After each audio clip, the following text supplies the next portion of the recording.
« 2005. Un article de journal. Des fouilles archéologiques. Un port antique. À 2 kilomètres des côtes méditerranéennes. En plein milieu d'un champ. Et c'est tout, ça s'arrête là? Bon, un port, ça s'est toujours fait au bord de l'eau. C'est plus pratique. Mais alors, comment est-ce qu'on a fait pour se retrouver avec un port dans un champ? Eh bien, c'est ce que vous allez me raconter ce soir. Oui, vous avez bien entendu. Vous.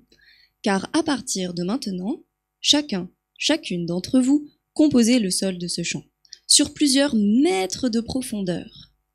Les plus anciens étant les plus profonds, et ceux sur lesquels l'herbe pousse les plus jeunes. Certains seront de tout petits sédiments, d'autres des graviers, d'autres encore de gros galets. Et vous vous souvenez de tout, absolument tout ce qu'il s'est passé dans ce champ depuis des milliers d'années. Vous pouvez en témoigner. Encore faut-il vous retrouver et savoir vous comprendre. Et quoi de mieux qu'une chercheuse pour retrouver des choses? D'autant plus si elle est spécialiste en reconstitution des anciens paysages. En clair, je sais parler la langue des tout petits sédiments, des graviers et des gros galets.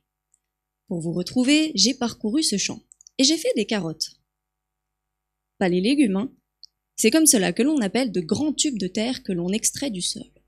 Je fais des carottes donc, pour pouvoir vous prélever et enfin pouvoir vous interroger.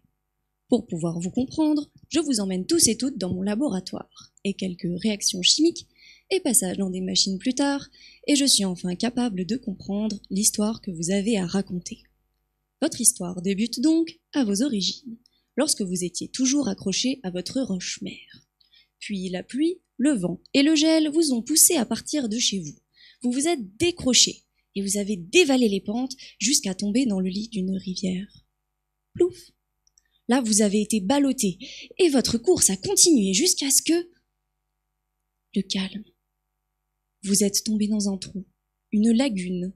Vous le saviez, car ça goûtait le sel et sentait la vase, ce qui vous a donné une couleur et une odeur caractéristiques. À ce moment précis de l'histoire, si vous leviez la tête, vous voyez la coque des barques qui naviguent.